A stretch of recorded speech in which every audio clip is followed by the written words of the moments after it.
من شر الوسواس الخناس, from the evil of the stealthy whisper. We seek refuge in God, who is our Lord and Master, in each of these three: power, wealth, or knowledge, or love aspects. But from what or whom do we seek refuge? Min sharri, from the evil, waswas, whisper, al-khannas, stealthy. So in addition to this surah, the verb temptation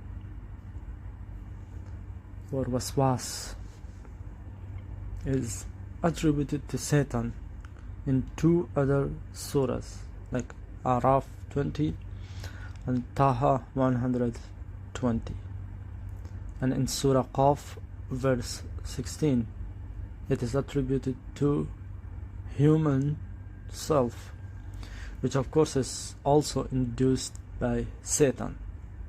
Therefore, temptation or waswas can be considered as the deceptive promises and temptations and decoration of the Satan in the soul of a person, which leads him from the refuge of monotheism, like the trying of lordship, kingship, and divinity, towards worldly masters, owners, and gods, false gods.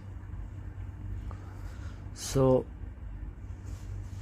we discussed that people should take refuge in their true Lord, in their true Master, in their true King, in their true love and God, who is none but God alone, their Creator. However, there are temptations from Satan and from their own self that is constant and tells them that when you get sick or like you get a problem, so what will happen if this king, if I disobey him, or I would disobey my boss in his unjust order, then I will lose my job. These are the temptations that comes and goes.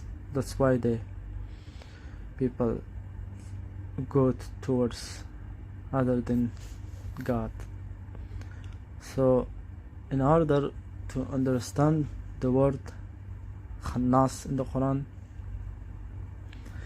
we can get help from the only other case where this word appears, in verse 15 of Surah Takwir. فَلَا أُقْسِمُ بِالْخُنَّسِ الْجَوَارِ الْكُنَّسِ. The word jawar means to flow and move, and the word khunnas means to be covered and hidden. It is as if khannas is a description of Satan's constant temptation, the source of which is unknown, and it comes and goes like an addiction and does not stop. God knows best, but the state of those who are obsessed or sensitive to something can be a true example to understand this satanic temptations. We seek protection from the stealthy inner whispering, the stimulating satanic temptation. In other words, both our souls and Satan are the source of temptation. The Quran mainly holds Satan is responsible and proclaims that the humans are caught between their intellect and their emotion, instincts. So that sneaker whisperer always makes its presence known, just like the star that appears early in the evening and blink on and off. 1 second they're there, the next they're not. That's what Khannas means. It comes and goes. Even if we do not retaliate against someone who offends us, the incident stays in our mind, interrupting, maybe even depriving us of sleep. This constant annoyance is the sneaky whisperer. Now let's see how the Quran defines the good persons, the pious persons, those who are good. Truly, those who are reverent, when they are touched by visitation from Satan, they remember God. Then behold, they see. Chapter 7, verse 201. In short, good believers are confronted by the slinking whisperer, are able to repel temptation by marshalling their ethical and religious spiritual thoughts. This is the way to rid oneself of the evil temptation that have taken root within us, but are driven by unclear and hidden external factors. An example, Satan. This temptation has no form or shape, ignores our demands to leave us alone, is invisible, and is both internal and complex. So how does one get rid of these constant negative thoughts, satanic temptations, negative energies? As we mentioned a verse before, probably you remember it. It said, إذا مسهم طائف من الشيطان تذكروا. It says those who are able to control themselves, they have control over themselves, they have taqwa. When a force of negative energies attack them, touch them, they remember God, and suddenly, behold, they see, they become aware, they become awake.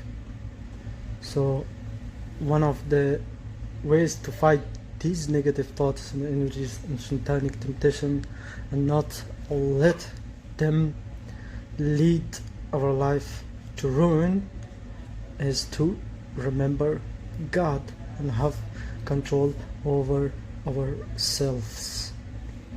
So how do we remember God? Someone would say remember God means just repeat 100 times Allahu Akbar or Subhanallah or Alhamdulillah, or repeat this verse, or read over yourself the last chapters.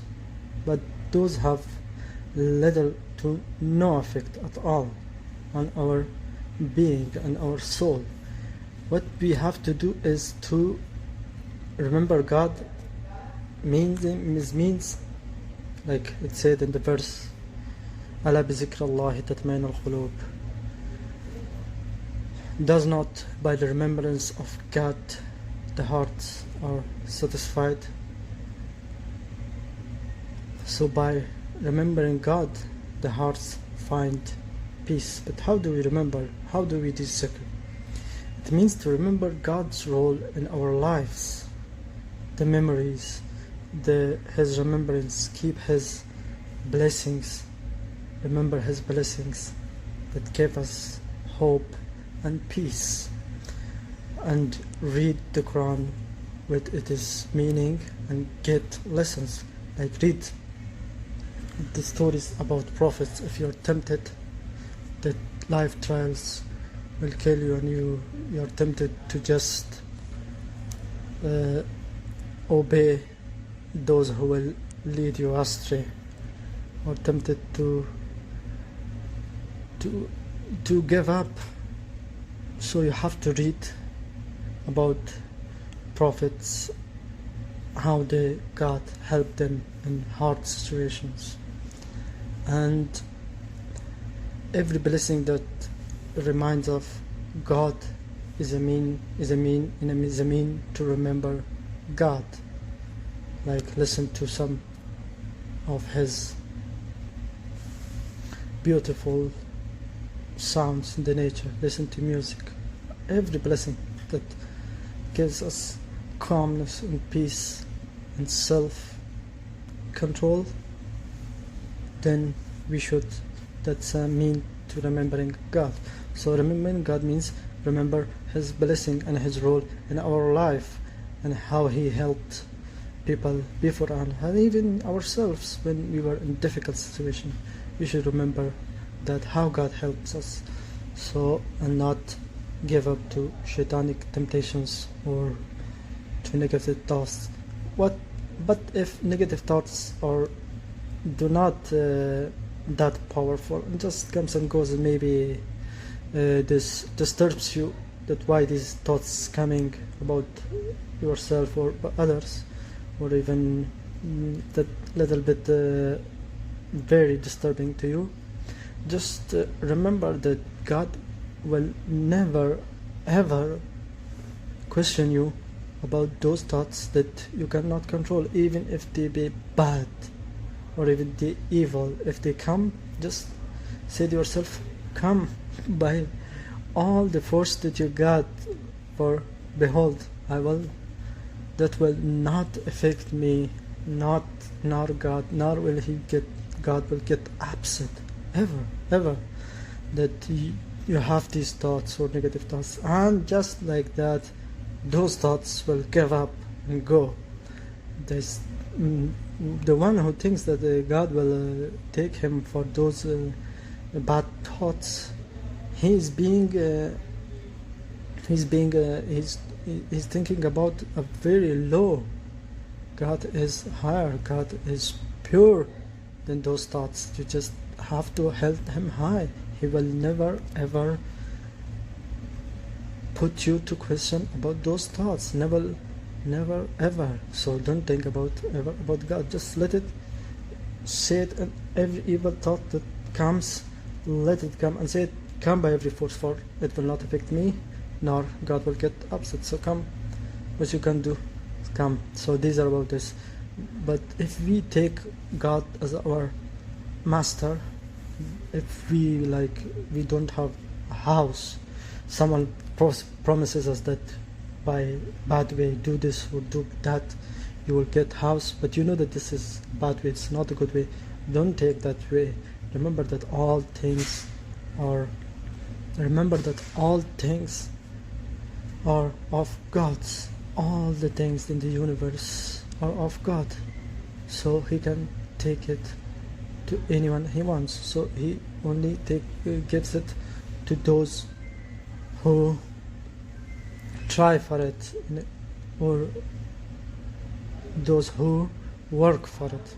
But if you don't have it, like some, you're born poor, it's no problem. It's not a problem. Just don't give to temptations that promises you not giving a good life or good positions, but you know it's not a healthy way. Don't go to that way. And remember God, that God's your master. He will give you even better things, a better position, health, peace, freedom, everything you want, if you just control yourself and try it and work for it in a way that is better, that's good. And if someone says that if you obey not this idol, or these are reports by prophets, but you know it's fake, it's not coherent with Quran, don't fear them. Remember that God is your Lord, not prophets, not messengers, not reports, books, hadiths. These are never laws or written by God. Just obey God and say that my Lord is God and His book is my law, not any other book Don't fear them, don't fear mullahs, clergy, anyone else. Just remember God and read his stories about prophets, how they gone through in the Quran, how they gone to these situations that even the mushriks and polytheists tried them, and they said, if you obey not our masters or our idols, those whom we worshipped and our forefathers, then like this disease will touch you. Thus do not fear them at all. And also there are things about love. You should only love God alone, even if you love others, but you know it's not healthy for you. Just leave him for the sake of God. God will give you his love that will be more pure than that love, and you will be satisfied by all means. He will satisfy your heart by more love, and his love will be enough for you. Remember that. Be wise. Obey God in a wise and smart and logical way. Don't be a fool like one who gives his all money at once to poor and then his family and himself become beggars, or the one who just openly rejects his manager at once losing his job. You just say yes if you need that job, but then alter it, like if able help poor, those whom your manager doesn't help, but wise way while not aware. What I'm saying, be smart and wholeheartedly obey God, and if that means losing job or your house, that will not happen hopefully. If it requires and no other solution, then say let it happen. You do good and be just and be with God alone in all times, and remember his blessing and keep his remembrance alive in your heart, and say I love you and I live for you. He will lead your heart, so be a logical believer lover.